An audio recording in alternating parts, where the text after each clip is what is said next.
시청자 여러분 안녕하세요. 월간 서울경제 진행의 이가은입니다. 드디어 비트코인 현물 ETF가 승인이 됐습니다. 꽤 오랜 시간 기다렸던 소식인데요. SEC 승인 결정에 따라서 현지 시간으로 1월 11일부터 거래소에 상장이 되면서 거래가 시작이 됐습니다. 그동안 비트코인 투자를 좀 주저했던 개인들이나 기관 투자자들의 신규 자금이 유입될 것으로 현재 좀 기대가 되고 있습니다. 그렇다면 앞으로 비트코인 투자는 어떻게 해나가야 하는지, 대응 전략 어떻게 짜야 하는지 오늘 이 부분 함께 이야기 좀 나눠보도록 하겠습니다. 오늘 도움 말씀에는 오즈 파트너스 퍼즈 대표 함께합니다. 대표님 어서 오세요. 네, 안녕하세요. 퍼즈입니다. 네, 저는 처음 인사드리게 되는 것 같은데, 저는 이제 오즈 파트너스라는 회사 조그맣게 운영하고 있고, 부장 TV 유튜브 채널 운영하고 있고, 본업은 전업 투자자입니다. 네, 오늘 잘 부탁드립니다. 네, 잘 부탁드립니다. 일단은 오랫동안 기다렸던 소식이에요. ETF 승인이 됐는데 대표님이 보실 때 이 소식 어떻게 좀 받아들이셨어요? 아니 이게 막판까지 네. 막 뭐 트위터가 해킹됐다는 둥 맞아요. 막 이러면서 장난 아니었었는데, 저는 사실 안 날 줄 알았어요. 왜냐면 승인하면 한 1, 2주 전에 하지 않을까, 막판까지 끌까 이렇게 생각했었는데, 근데 마지막 날에 이렇게 극적으로 좀 승인이 돼서 전 진짜 내심 너무 기뻤고, 그리고 좀 축배를 들 일이 아닌가. 네. 모든 코인 투자하시는 분들이 네. 진짜 축배를 들어도 될 만한 일이 아닌가. 물론 막 변동성이 막 갑자기 급등하거나 그러지 않아서 맞아요. 실망하신 분들도 계실 텐데, 근데 오늘 아마 좀 저랑 제가 말씀드리는 걸 좀 들으시면 한 번쯤은 투자해봐야겠다 이런 생각 아마 드시지 않을까 싶습니다. 네, 일단은 말씀해 주셨던 것처럼 거의 미국 시간으로 따졌을 때는 퇴근 시간에 가까웠을 때 이제 결과가 나오게 됐어요. 그래서 굉장히 아마 오래 기다리셨을 텐데, 근데 코인 시장을 좀 처음 접하신 분들께서는 뭐 도대체 이 소식이 얼마나 중요하길래, 뭐 얼마나 호재길래 이렇게까지 시끄러운가 이런 생각을 하실 수 있을 것 같아요. 그래서 어떤 의미를 가지게 되는지 이 부분은 좀 설명해 주면 좋을 것 같아요.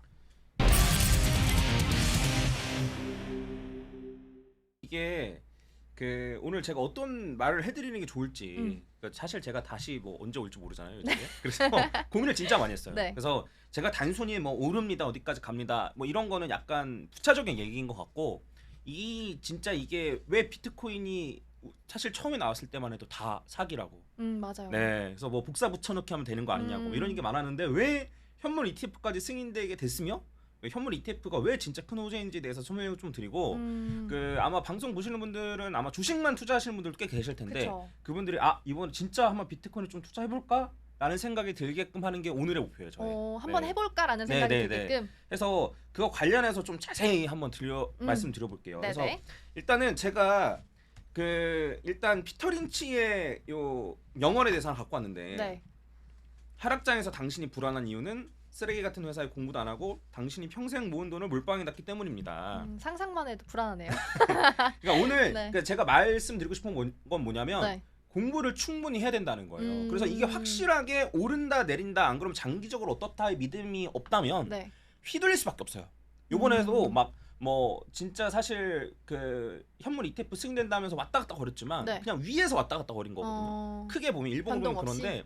그런데, 근데 몇몇 사람들은 막 승인된대 아닌데 하면서 막 손절했다 말았다 막 이런 식으로 하는 건 어쨌든 본인이 충분히 공부가 되지 않았기 때문이에요. 그래서 치킨 시켜 먹을 때만 해도 어디에서 시켜 먹지, 뭐 시켜 먹지, 배달비는 어떻지 이렇게 고민하고 시켜 드시면서 네. 왜 투자는 그렇게 안 하시는지 모르겠어요. 네, 해서 네. 오늘 제가 비트코인에 대해서 한번 간단하게 설명을 좀 해드릴게요. 그래서 이거 보시면 아마 재밌으실 거라는 생각이 좀 들어요. 네. 자, 일단은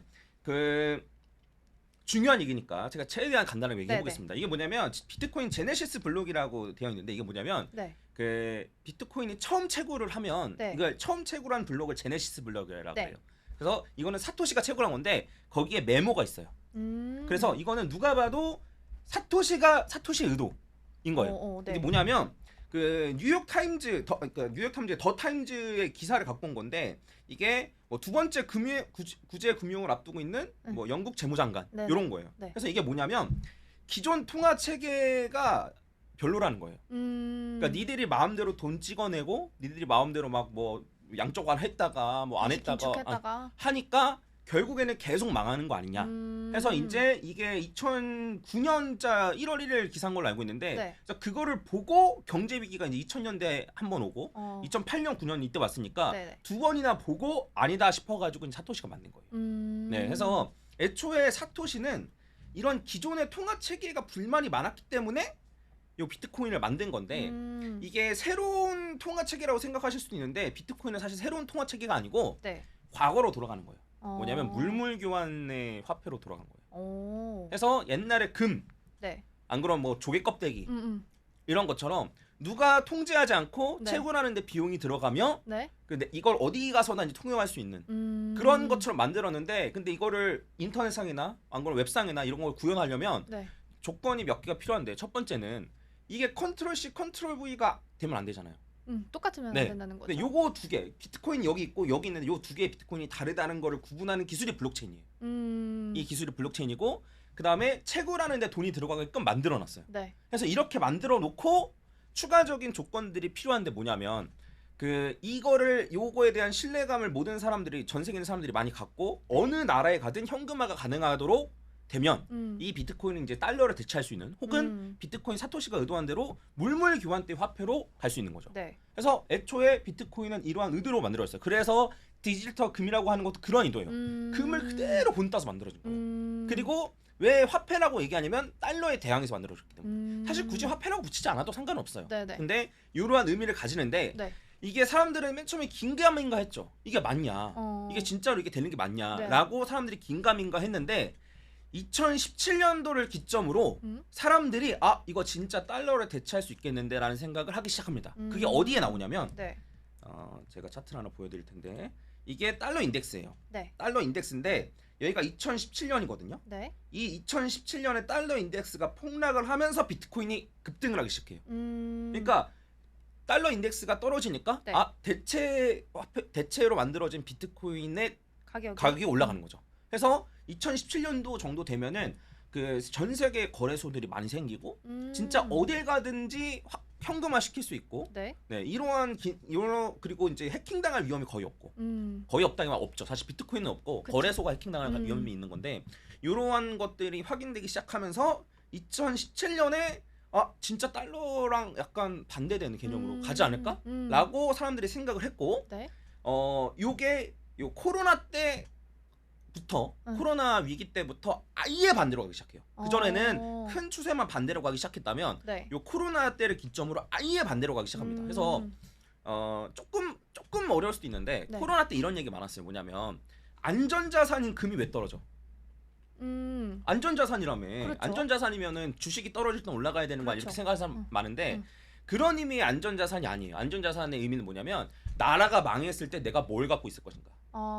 나라가 망해도 내가 뭔가 사고 이렇게 교환이 가능한. 네네네. 그래서 그게 맨 처음엔 달러고 달러까지 무너지면 금이 되는 그다음에 거예요. 금이다. 네, 그래서 달러랑 금도 아예 반대로 가요. 네. 그리고 금이랑 지금 비트코인은 거의 똑같이 가요. 네. 그러니까 이게 사람들의 인식이 그대로 반영된 거예요. 그래서 이제 코로나 때를 예시로 들면은 달러 그 모든 자산이 다 떨어졌다고 생각을 하겠지만 네. 달러만 올라갔어요. 달러가 올라가니까 비트코인도 떨어져, 금도 떨어져. 그리고 달러 인덱스랑 사실 주식은 장기적으로 큰 상관관계가 없어요. 그래서 다 떨어지는 것처럼 뭐 이상하다라고 생각을 했지만 네. 실제로는 제대로 가고 있었던 거죠. 그래서 그 조금 지루하실 수도 있는데 네. 재밌나요? 재밌어요. 아, 그래요? 네. 이게 나중에 이 현물 ETF랑 연결이 네. 돼요. 자 보면은 네. 그러면 사람들이 어느 정도 생각을 한 거예요. 뭐냐면 아 그래? 그러면 달러의 대체가 비트코인이야? 라고 사람들이 생각을 하는 거잖아요. 그러면 이걸 딱 보고 나서 제일 먼저 관심을 가졌던 사람들이 누구냐면 현금이 많은 사람들이에요. 왜냐면 현금이 많은 사람들은 이 현금의 가치가 떨어지는 거에 대한 고민이 그쵸. 엄청나게 많아요. 그래서 아 현금의 가치가 떨어져서 채권도 들고 있고 주식도 들고 있고 하는 건데 아예 달러랑 반대로 가는 게 있어? 라고 하면 내 자산의 일부분을 그렇죠. 이걸로 사야겠다라고 생각하는 사람들이 뭘 샀냐면 GBTC를 산 거예요. 왜냐면 돈이 많은 사람들은 내가 진짜로 그냥 비트코인을 현물로 갖고 있는 거에 대한 부담감이 있어요. 네. 왜냐면 시크릿키 그 관리하는 거 귀찮죠. 그 다음에 거래소는 막 해킹 사건 가끔씩 터져 나오는 거 못 믿겠다.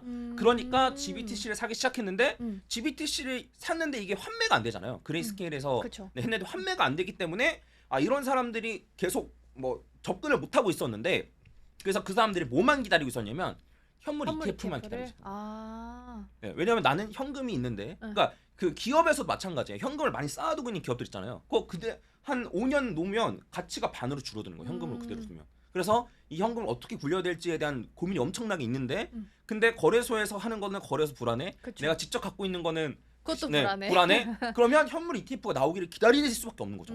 해서 이 현물 ETF가 그래서 나오면 사야지 나오면 사야지 했는데 이게 딱 나오기 시작한 거예요. 이번에 딱 나왔죠. 네. 그러니까 이 현물 ETF가 딱 되면서 그 개인들이 많이 들어올 거라는 거는 저는 사실 좀 반대예요. 그래요? 네, 누가 들어오냐면 기업들이 무조건 들어올 거예요. 현금을 쌓아놓고 있는 기업들이 다 갖고 있는 뭐 100억 있으면 그 중에 한 5억 정도 비트코인을 대체해놓고 네. 그래서 거의 모든 기업이 비트코인을 저는 사 먹을 거라 생각해요. 앞으로 현물 ETF의 형식으로. 그래서 그동안 이제 뭐 사실 회사들도 주식 투자하잖아요. 그렇죠. 근데 비트코인을 갖고 있는 회사는 별로 없었어요. 그래서 마이클 셀러가 그렇게 그 특이한 케이스인 거고 막 그런 거예요. 그래서 이제 테슬라가 비트코인을 갖고 있다는 게 그렇게 특이한 케이스인 거고 네. 나머지는 없는 거예요. 근데 만약에 미국에 있는 모든 회사들이 다 조금씩 가지고 자산의 있으면. 조금씩을 한 3%나 5% 정도를 비트코인을 가지고 있다면 그리고 혹은 미국 같은 경우에는 퇴직연금 때문에 네. 그 미국의 이제 나스닥이 계속 올라간다 이런 얘기가 있는데 자동으로 투자를 하기 때문에 거기서 일부분이라도 비트코인을 산다면 그리고 그럼 같이 올라갈 수 있는. 우리나라에서 약간 저는 진짜 한 몇 년 안에 한 1, 2년 안에 국민연금에서 전 비트코인 살 거라 현물 ETF 살 거라 생각하는데 만약에 그런 돈이 들어온다면 그것만 대충 계산해도 지금 수요의 4-5배라는 거예요. 4-5배 네. 정도요? 대충만 계산해도. 네. 그러니까 그냥 다른 사람들이 들어오는 거 신경도 안 쓰고 개미들이 들어오는 거 신경도 안 쓰고 그냥 기업들이 들어오는 것만 생각을 해도 이 정도라는 거죠. 그래서 기업들이 몰빵한다 이것도 아니에요. 네. 갖고 있는 현금의 일부분만 대체로 산다. 이렇게만 해도 사실 지금의 수요가 엄청나게 늘어나게 되고 네. 그 수요 그대로 반영만 하면 가격만 그냥 어차피 공급은 거의 그대로이기 때문에 그쵸. 채굴된 양이 지금 적어서 한 4-5배 정도는 적어도 올라갈 수 있지 않나 이런 생각을 하는 거죠. 그러면은 그냥 이제 가지고 있는 기관 투자자들이 가지고 있는 돈의 일부를 조금씩 다 모아서 합쳐봤을 때 지금보다 한 4-5배 정도의 수요가 더 올라갈 수 있다. 자금 좀 투입될 수 있다. 이런 이야기로 좀 해석이 되는데 근데 그 ETF 승인 결정이 났을 때 ETF라는 용어 대신에 ETP라는 용어를 썼더라고요. 그래서 이게 뭐 상위 개념이다라는 이야기가 좀 있었는데 이게 정확하게 어떤 차이가 있는지 좀 궁금한데. 차이는 없어요. 그냥 비슷한 개념이에요? 네. 해서 그러니까 이제 차이 없어요. 굳이 요거를 딱 구분해서 생각하실 필요는 전혀 없습니다. 그러니까 이제 아까 전에 말씀드렸듯이 과연 회사가 살 수 있냐 없냐.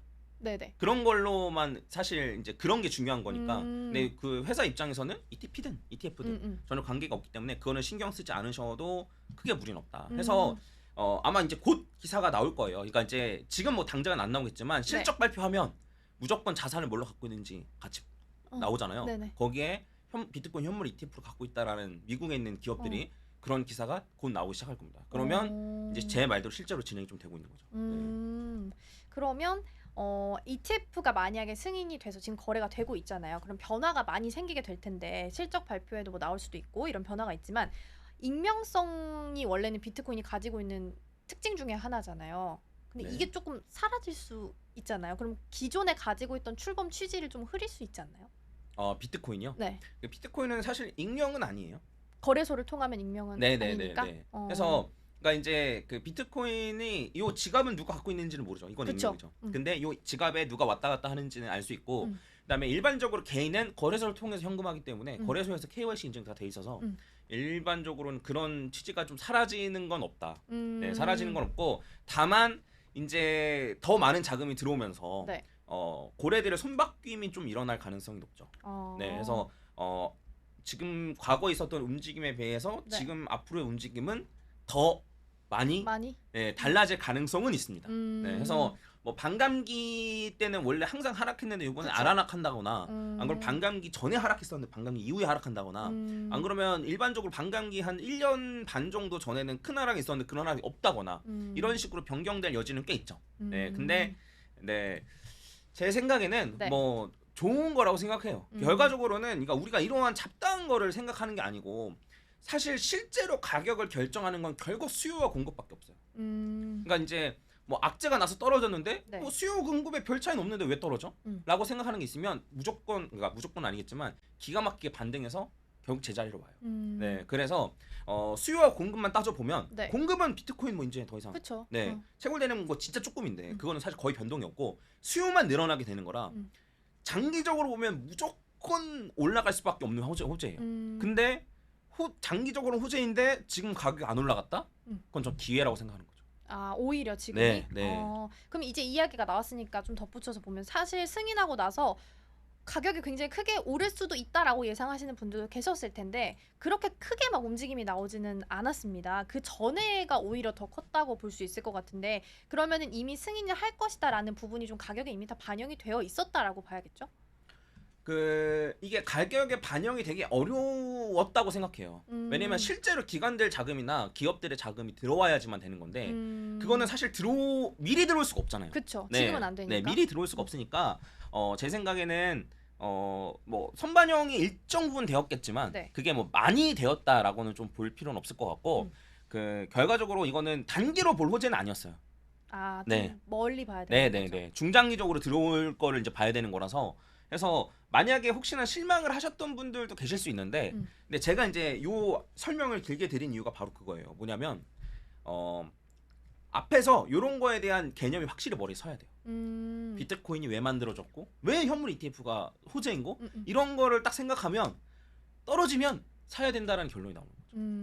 네, 장기적으로 우상향 할 가능성이 높으니까. 그래서 제가 이제 뭐 차트를 많이 준비는 해왔는데 일단 그거 말고 뭐 한번 본다라고 치면은 이게 지금 이제 비트코인이고 이만큼 많이 올랐잖아요. 네. 근데 저는 요번 불장을 왜 불장이 여기까지 갈지는 이따 설명드릴 건데 요번 불장이 저는 최소 16만 달러에서 한 24만 달러까지는 갈 거라고 생각하거든요.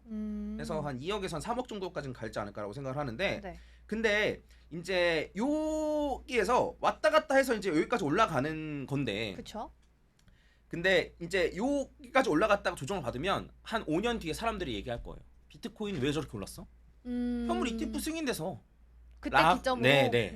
그래서 지금부터 계속 우상향해서 올라갈 거라고 좀 생각을 하시면 될 것 같고 그럼 이제 어느 정도는 좀 설명이 되었다고 생각해요. 왜 비트코인이 만들어졌고 비트코인 현물 ETF가 왜 호재고 그럼 장기적으로 우상향할 거를 알고 있다라고 하면 여기서 추가적으로 더 알면 좋은 정보들이 있어요. 뭐냐면 어디까지 올라갈까? 언제 어디까지 올라갈까? 그리고 올라가는 중에 어떠한 고난과 역경이 있을까? 조정이? 네. 이런 거를 대충이라도 알면 매매 전략을 잘 세울 수 있는 거죠. 네, 그래서 오늘 그것까지 한번 도와드리려고 합니다. 제가. 네, 그러면은 말씀해 주셨으니까 어디까지 갈지부터 한번 체크해 볼까요? 그러면? 어디까지 갈지를 얘기를 하면은 매번 사람들이 뭐 왈가왈부 많이 해요. 뭐냐면 말도 안 된다고? 네, 그러니까 뭐 각자 따지는 근거들이 많아요. 근거들이 많고 과거에 그렇게 올라서 나는 그렇다고 얘기한 건데 말도 안 된다라고 하는 경우가 많아요. 네, 해서 테슬라도 그렇게 갈 때나 떨어질 때나 저도 항상 시청자들이랑 싸웠었고 비트코인도 항상 저도 시청자들이랑 싸우거든요. 그래서 한번 제가 갖고 온 근거들 한번 찬찬히 한번 봐보고 그다음에 얘기하도록 하겠습니다. 자, 일단은 저는 엘리엇 파동 위주로 먼저 봐요. 엘리엇 파동 위주로 보는데 엘리엇 파동이 그냥 쉽게 생각하면 1, 2, 3, 4, 5로 올라가요. 그런 다음에 이 다음에 보면 얘를 1, 2, 3, 4, 5까지 올라가는 거 기준으로 다시 1, 2가 돼요. 이게 프랙탈 구조라고 합니다.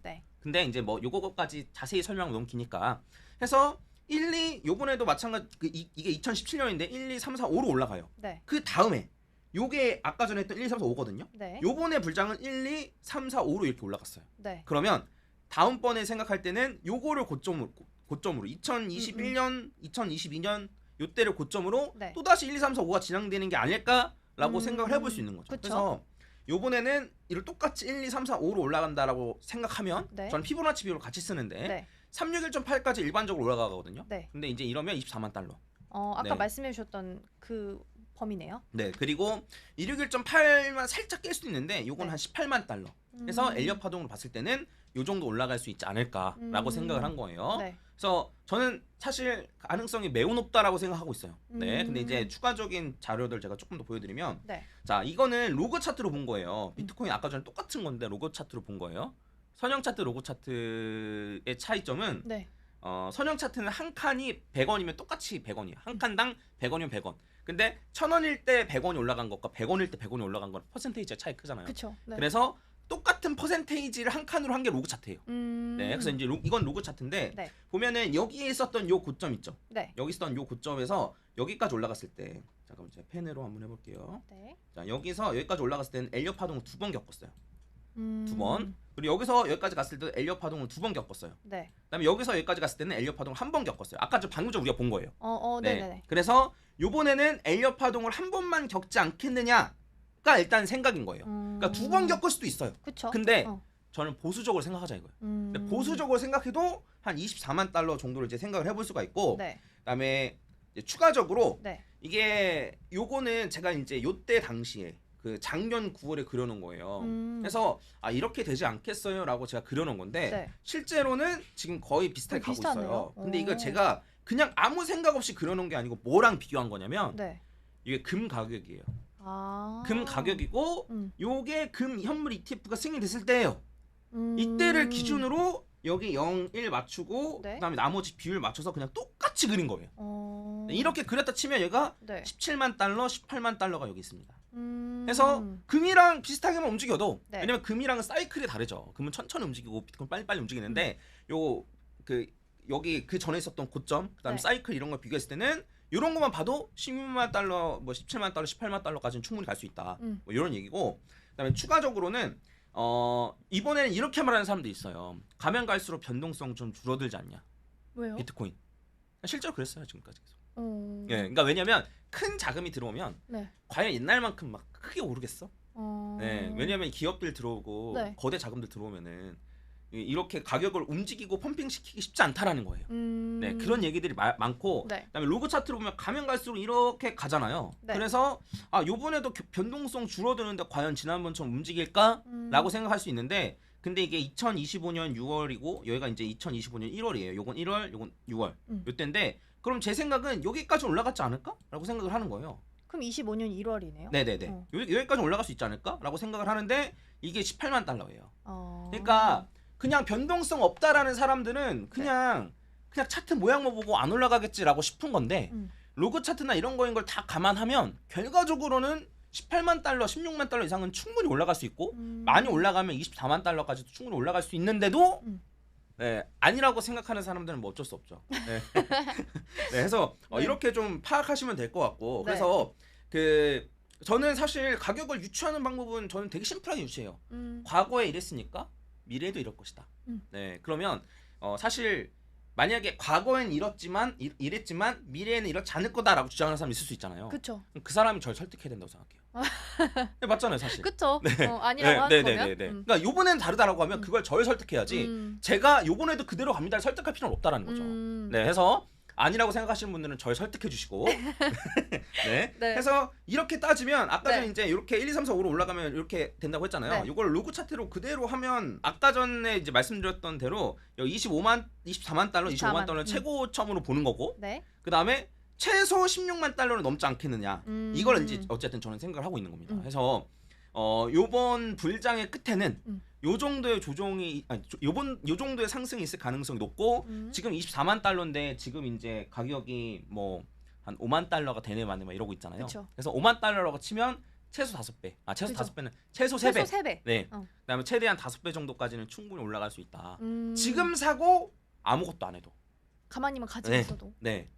네. 이렇게 저는 생각하고 있거든요. 그래서 지금부터 사도 되냐고 저한테 막 계속 물어봐요. 그죠, 궁금하죠. 네. 그러니까 제가 사라고 할 땐 안 사고. 제가 사라고 할 땐 안 네. 사고 지금이라도 사면 되나요? 사도 됩니다. 네. 네. 어차피 뭐 크게 네, 오른다고 네, 네. 생각하면. 지금이라도 사도 되나요? 더 이렇게 올랐는데 사도 되나요? 사도 됩니다. 그러니까 저는 말할 수 있는 거죠. 왜냐? 이게 현물 ETF가 승인이 올해는 거의 무조건 될 거라 생각을 했고 현물 ETF가 승인이 되면 어쨌든 장기적으로 올라갈 호재니까. 수밖에 없는데 그런 걸 생각을 하면 과거에 올라갔던 패턴 이런 걸 생각하면 지금 사도 문제 없는데? 라고 생각을 하는 거죠. 근데 요렇게 올라갈 거는 저는 거의 확실하게 믿고 있는데 네. 그 전에 큰 조정이 올 수도 있어요. 그래서 그것까지 고려해서 매매 전략을 짜면 좋다라는 겁니다. 근데 만약 크게 조정이 오면 그게 진짜 더 기회일 수도 있겠네요. 근데 아니에요. 저희가 스스로의 능력을 객관적으로 볼 필요가 있어요. 어떤 뜻이죠? 그 큰 조정이 오면 네. 살 수 있냐 이거죠. 마음이 불안해서? 살 수 있냐 이거죠. 왜냐면 지난번 코로나 때도 엄청나게 떨어졌거든요. 네. 그때 샀으면 정말 큰 기회였는데 그렇죠. 산 사람 많았을까요?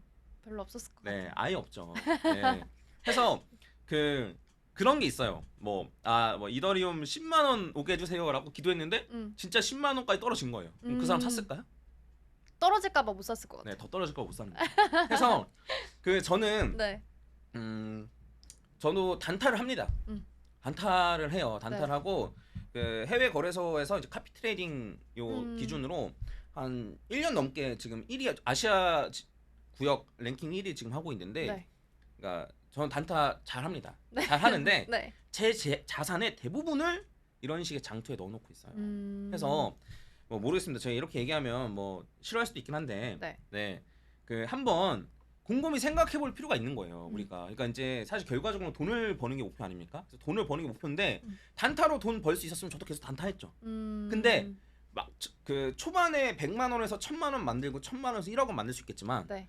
단타를 쳐서 1억에서 2억, 4억 이렇게는 못 만들더라 이거예요. 네, 뭐 여러 가지가 있는데. 그러니까 한계가 있다는 거예요. 네네네. 그래서 이거는 한번 곰곰이 생각해 보시고 이것까지 얘기하면 사실 좀 너무 길어질 수도 있으니까.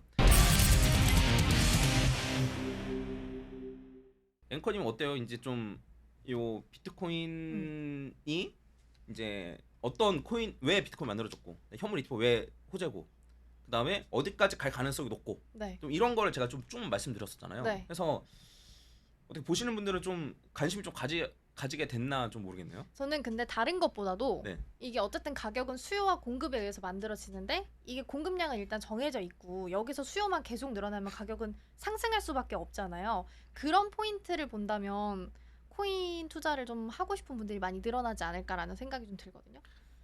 근데 왜 국내에서는 이렇게 비트코인을 못 잡아먹어서 안달릴까라고 생각을 하실 수도 있을 것 같아요. 맞아요. 네, 그리고 뭐. 또 소식 중에 하나가 또 현물 ETF가 국내에서 투자는 좀 어려울 수 있다, 이런 이야기가 좀 나온 상태이기 때문에 어떻게 보면은 국내에서는 좀 부정적으로 아직 보는 시선이 조금 더 많은 것 같긴 해요. 저는 제일 걱정되는 게 이거예요. 뭐냐면 그 국내 증권사에서 네. 현물 ETF를 이제 곧 만들 것 같은데, 만들고 나서 그때 이제 좋다고 막 할까봐. 여태까지는 계속 부정적으로 얘기하다가. 네, 왜냐면 지금 현물 ETF를 구매하거나 비트코인을 구매하는 건 본인들 입장에서 전혀 수익이 안 되잖아요.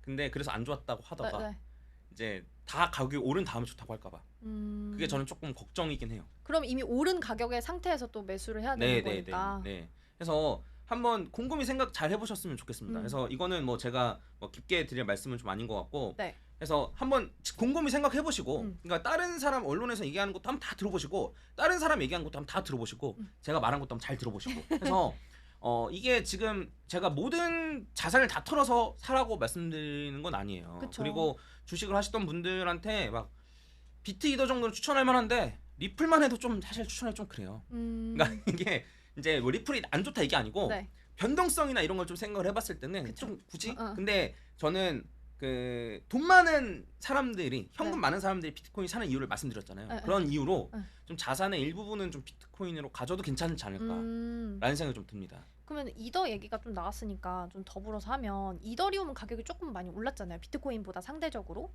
근데 지금 그 이유 중에 나온 기사를 좀 보면 비트코인 ETF 다음이 이더리움 ETF가 될 것이다, 이런 이야기가 나오면서 좀 올라가고 있는 것 같긴 한데, 그러면 그 기대감을 좀 따져봤을 때 비트코인 정도가 될 수 있을까요, 이더리움도?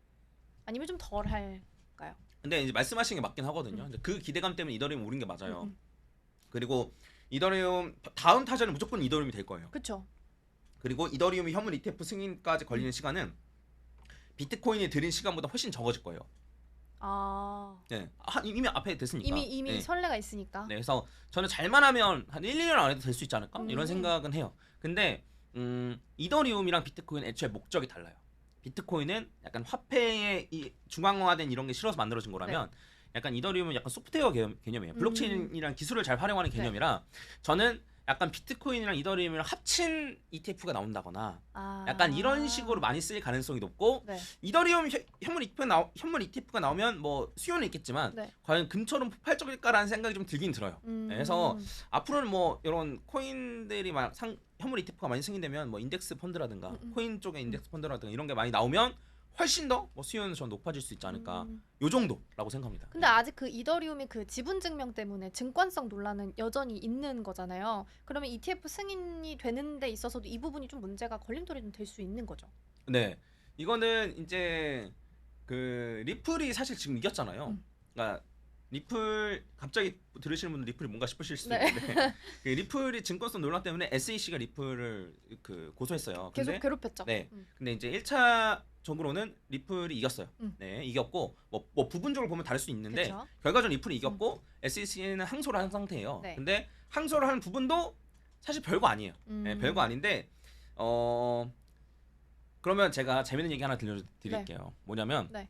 자, 미국이 비트코인 시장을 죽이려고 진짜 노력을 많이 했어요. 엄청나게 많은 노력을 했었어요. 미국이. 네. 가령 예를 들면 바이낸스 공격을 하는 것도 그렇고요. 그다음에 테더도 진짜 싫었어요. 그래서 맨날 테더 문제 준비금 문제 있다. 뭐 여러 이러면서 계속 테더 흔들고. 네. 그다음에 바이낸스 계속 흔들고. 네. 이러다가 원래 맨 처음에는 그러니까 이건 최근에 일어났던 일이고 원래 맨 처음에는 미국이 생각했을 때는 그냥 코인 시장이 죽을 거라 생각했나 봐요. 아무것도 안 하고 있다가 2017년부터 아 이거 장난 아니겠다. 커지기 시작하니까. 네, 라고 하니까 본인들이 직접 나서긴 뭐하고 네. 그 본인의 이제 말을 잘 듣는 애들을 이렇게 키우면서 네. 얘네들이 공격하게끔 만들었는데 이거 테더를 공격하기 위해서는 USDC를 만들었고 그 다음에 바이낸스를 공격하기 위해서는 FTX를 맞아요. 만들었어요. 네. 네, 근데 FTX가 본인 스스로 자멸. 그렇죠. 네, 하고 USDC도 그 미국에서 이제 그 은행 하나 파산했을 때 그때 준비금 문제 때문에 막 그 요 수요가 팍 떨어지면서 네. 이제 흐지부지 돼버리니까 네. 그때부터 이제 본인들 미국이 생각했을 때는 아 이거 그냥 내가 직접 먹어야겠다 라고 생각을 했었던 것 같아요. 그리고 그때부터 현물 ETF를 준비했었던 것 같아요. 왜냐면 거래소로 바이낸스를 이기기는 쉽지 않겠다는 생각이 들었던 것 같아요. 그러면 아예 거래소에서 그 거래되는 비트코인의 양을 팍 죽이고 현물 ETF로 거래되는 양을 늘리자. 이렇게 제 생각은 했던 것 같아요. 그래서 그때부터 현물 ETF를 준비하는 게 차근차근히 드러나기 시작하는데 네. 현물 ETF가 성공하려면 네. 두 가지가 필요합니다. 뭐냐면 네. 첫 번째는 거래소는 위험해. 어. 네, 그러니까 딱 그럼 승인되면 일로 그렇죠. 몰릴 거 ETF로 아니에요. 몰리죠. 그리고 두 번째는 뭐냐면 알트코인은 위험해. 그래야 비트코인으로 몰리니까. 네, 그래서 SEC가 했던 게 뭐냐면 바이낸스 같은 그다음에 뭐 다른 거래소들도 공격하고 알트코인도 공격한 거 증권성을 이슈로 하면서 너네 이거 미등록 증권인데? 네네. 라고 하면서 리플을? 가격 떨어뜨리고 이거를 계속 반복해왔어요. 그래서 시기적으로 기사를 보면 바이낸스 공격, 알트 공격, 현물 ETF 신청. 그러네요. 이게 순서대로 계속 나와요. 그래서 블랙록이 맨 처음에 현물 ETF 신청했을 때도 사람들이 뭐야? 라고 생각했어요. 왜냐면 게리 겐슬러랑 블랙록이랑 친하다고 알고 있는데 네. 근데 게리 겐슬러가 이렇게 열내고 있는데 블랙록이 갑자기? 라고 생각을 했는데 타이밍이 딱 그러네요. 그 타이밍 맞춰서 한 거예요. 그리고 그런 작업들을 거의 매달 바이낸스 공격, 뭐 바이낸스가 뭐 이렇게 창공 작업가 뭐 벌금을 네, 낸다, 맞아요. 뭐 이러면서 뭐 그다음에 또 다른 알트코인들에 소송한다, 뭐 그러고 나서 현물 ETF 이런 식으로 계속 반복하고 나서 결국에 현물 ETF 승인해 준 거예요. 근데 네. 그 첫날 이제 거래한 양을 보면 블랙록이 지금 제일 높은 거래량을 기록을 했다고 하더라고요. 그럼 어떻게 보면 의도대로 잘 흘러갔다라고 볼 수 네, 있겠네요. 너무 완벽하게 된 거죠. 네. 네, 해서 저는 리플과의 소송도 그런 일환이라고 생각해요. 소송을 끝내면 네. 태클을 걸 수가 없어요. 아. 그래서 소송을 계속 끌고 있는 거다라고 생각을 해요. 그래서 어쨌든 현물 ETF가 승인이 됐으니까 네. 제 생각엔 리플과의 소송도 잘 정리가 되고 될 거라고. 네, 뭐 이렇게 생각은 하고 있고 그 다음에 리플과의 소송이 잘 정리가 되면 우리가 왜 이런 얘기를 한 처음인 이더리움도 증권성 논란은 좀 벗어나지 않을까. 네. 그러면 리플의 소송 결과가 굉장히 중요한 부분이긴 할 수 네, 있어요. 근데 이미 이겼어요 사실. 뭐 아니라고 주장하는 사람들은 네. 본인이 한 말이 틀렸다는 걸 인정하기 싫어하는 사람들밖에 없어요. 네, 근데 이미 이긴 거예요. 그래서 이건 크게 걱정하실 필요는 없고 그래서 이런 걸 보면서 과연 이거를 현물 ETF를 응원해야 되는지 이런 생각을 하긴 했었어요 저는. 근데 저는 네. 가격만 오르면 뭐 누가 뭐 이득 보든 손해 보든. 그렇죠. 어떻게 보면 그렇게 의도대로 흘러간 거라고 하면은 마냥 좋아할 수는 없는 일일 수도 있지만 또 가격적인 면에서도 올라가게 되면 또 긍정적인 일이긴 하니까요. 그러면은 반감기 이야기도 좀 해보도록 할게요. 일단 올해 상반기에 예정이 되어 있기 때문에 보통 일반적으로는 반감기를 앞둔 상태에서 하락이 한번 오는데 이번에도 올 것으로 예상을 하시는지. 반감기 전 하락 오는 거 어떻게 하셨어요? 공부해왔죠. 오. 제가 가지고 왔어요. 한번 보겠습니다. 네, 이게 그 지난번에 있었던 반감기였고요. 요게 그다음에 이제 반감기 전에 코로나로 인한 하락이 있었어요. 이게 한 60% 넘게 떨어졌는데 네. 요번에도 이렇게까지 떨어질 거라고 생각은 안 해요. 네. 근데 어쨌든 하락이 있었다. 네. 그리고 그전 반감기도 마찬가지입니다. 요때가 반감기였는데 그 전에 40% 되는 큰 하락이 있었고 여기서부터 여기까지 떨어지는 것도 40%, 30%, 여기서부터 여기까지 떨어지는 것도 30%, 여기서부터 여기까지는 40% 하락이었어요. 그래서 반감기 전에 하락이 오거나 반감기 껴서 하락이 오거나 하락이 왔었거든요. 네. 그럼 요번에도 하락이 오냐 안 오냐는 중요하지 않아요. 왜요? 어차피 그냥 상승 추세라서? 자, 이게 만약에 요번에 안 올 수도 있어요. 네. 근데도 대비는 해야죠. 그러니까 우리가 대비를 해야 된다는 사실은 변하지 않기 때문에 네네. 진짜 오느냐 안 오느냐 중요하지 않다는 거예요. 이해 가셨죠? 그래서 네네. 이게 그 아무리 아니라고 해도 네. 아니 과거에 2번이나 이렇게 있었는데 대비를 안 하는 건 없으니까. 네. 그래서 이제 우리는 이런 걸 한번 대비를 해보자라는 네. 거예요. 그래서 제가 반감기 전에 어쨌든 조정이 올 가능성이 높고 물론 이거는 요번에도 진짜 오냐 안 오냐를 진짜 고민하시는 분들 많을 텐데 저는 약간 이거에 대한 고민을 그냥 애초에 이제 접었어요. 아까 말씀드렸듯이 안 할 수는 없다. 준비는 해야 되는 네, 거니까. 준비는 해야 된다. 네. 근데 요거를 기점으로 해서 제가 요번 불장에 요걸 한번 그려왔어요. 요번 불장의 요 예상 가격, 예상 움직임을 그려왔는데 제가 이제 준비할 시간이 좀 적어서 급하게 그려왔는데. 네. 잘 그리셨어요. 아, 그래요? 네. 네. 저는 지금 조정받고 올라갈 수도 있다고 생각해요. 이게 빨간색이 반감기고 그다음에 여기가 2025년 3월 10일로 되어 있는데 네. 저는 한 2025년 상반기가 뭐 비트코인의 고점이 아닐까라는 생각 좀 하거든요. 과거의 패턴상. 네. 네. 그래서 요렇게 떨어지고 지금 떨어지고 나서 이렇게 반감기 기점으로 쭉 올라가거나 안 그러면 지금부터 한 7만 달러나 6만 8천 직전에서도 고점까지 올라간 다음에 큰 조정을 받고 올라가거나 해서 요 정도라고 하면 큰 조정이 아닌 것처럼 보일 수도 있는데 이게 각각 40%씩 조정이에요. 요만큼 떨어지네요. 네, 해서 멀리서 보면 조정이 네. 아닌 것 같아요. 근데 그때 당시 요 시장 안에 있는 나는 너무나 엄청나게 큰 공포를 느낄 수밖에 없는 거죠. 그렇죠. 네. 그렇게 큰 폭으로 떨어지면. 네. 그래서 이제 반감기 전에 있었던 조정은 우리가 이제 준비를 하긴 해야 되고, 네. 네, 하긴 해야 되고 그다음에 어쨌든 장기적으로 우상향할 가능성이 높으니까 제가 한 3-4달 전부터 계속 말씀드렸던 게 있어요. 네. 뭐냐면 네. 반감기 때까지 분할로 살아. 반감기 때까지 분할 매수? 네, 네, 네. 그러면은 지금 이 시점부터도 적용 가능한 부분일까요? 네, 맞아요. 아. 네, 해서 제가 다시 한번 말씀드리고 싶은 게 있어요. 제 목표는 네. 여기서 뭐 지금 한 5만 달러, 4만 뭐 7천 뭐 이렇게 있는데, 네. 네, 거기서 조금 더 올라가는 걸 목표로 저희가 지금 들어가 있는 게 아니라는 거예요. 그래서 제 목표는 뭐냐면 네. 여기에서 평단가 요 정도 잡고 여기서 잡고 여기에서 어차피 떨어질 거 아니에요? 네. 그러면 요쯤에서 나오고 해서 이만큼의 수익을 가져가는 게 목표라 이거예요. 아, 그러니까 꼭 고점에서 파는 게 아니고. 저는 못해요. 저는 솔직해요. 네네. 저는 저점에서 못 잡아요. 좋네요. 네, 네. 그리고 고점에서 팔지도 못해요. 네. 그래서 요번에 저는 솔라나로 수익을 많이 봤는데 네. 솔라 많이 올랐잖아요. 네. 수익을 많이 봤는데 막 많이 찍힐 때는 평단이 3만 원이에요. 네. 한 400% 넘게 찍힐 때도 있었는데 그래서 와 어떻게 알았어요 이렇게 하면 제가 항상 하는 게 뭐냐면 운이 좋았다. 왜냐하면 미리 알았으면은 제가 몰빵해서 들어갔죠. 그쵸, 그것도 맞는 말씀이에요. 네, 근데 그게 아니라는 거는 이런 가능성에 대해서 대비를 한다는 거예요. 그래서 저는 평단가를 이렇게 맞추는 게 목표고 네. 그다음 여기까지 수익을 가져가는 게 목표예요. 고점에서 전 팔지도 못합니다. 네. 네, 전 이게 목표예요. 네. 근데 그런 걸로 치면은 네. 이제 뭐 지금부터 한 3-4달 반감기까지 4월에 있는데 안 그러면 뭐 넉넉 잡아서 한 6개월 정도 네. 적립식으로 매수하면은 올라갔다 떨어지든 떨어졌다 올라가든 평단가가 이쁘게 잡힌단 말이에요. 그러니까 적립식 매수는 뭐냐면 네. 일주일에 한 번씩 10만 원어치씩 네. 예를 들어 같은 금액으로 계속 사는 걸 얘기합니다. 네. 네. 그래서 이렇게 사면 평단가 이쁘게 잡히고 그다음에 요 위로 올라가는 거는 올라가서 파는 거는 그때 가서 이제 또 제가 한 번 더 나오면 시기 한번, 잘 맞춰야겠네요. 네, 하는 걸로 하고 네. 해서 저는 지금부터 사도 되냐요라고 네. 물어보면 사도 네. 된다라고 얘기해요. 근데 네. 그러면 만약에 알트코인을 가지고 계신 분들이 그걸 매도하고 이걸로 갈아타는 거에 대해서 어떻게 생각하세요? 아, 그거는 네. 제가 사실 뒤에 준비해온 건 그거였어요. 뭐냐면 네. 사도 된다. 그럼 뭘 사야 되냐? 어떤 코인을 사야 되냐? 네. 그거에 대해서 이제 말씀드리려고 했는데 네. 시간은 안 될 것 같고. 네.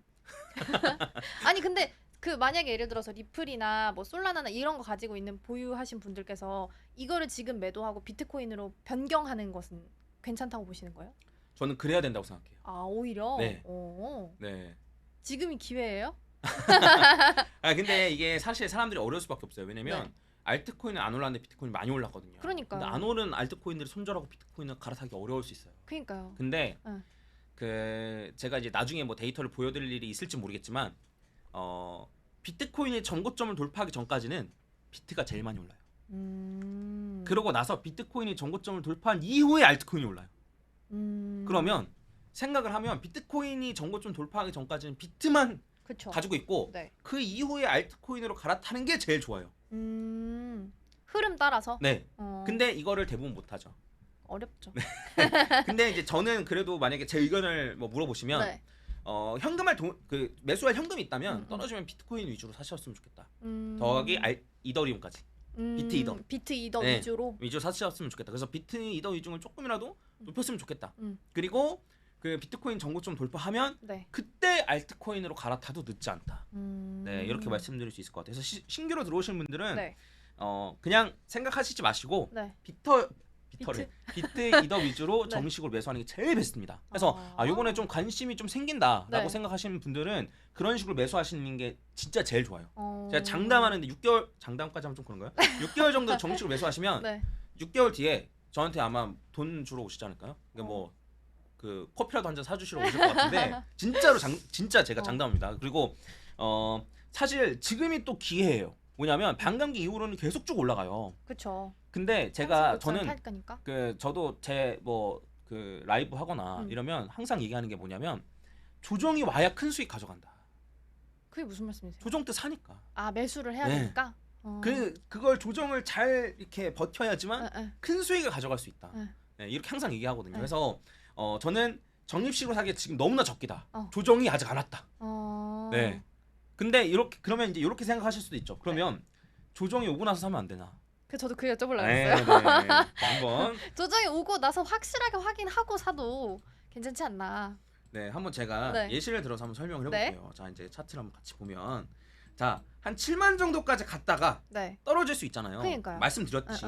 근데 여기서 한 25% 정도 떨어지면은 지금보다 가격이 높아요.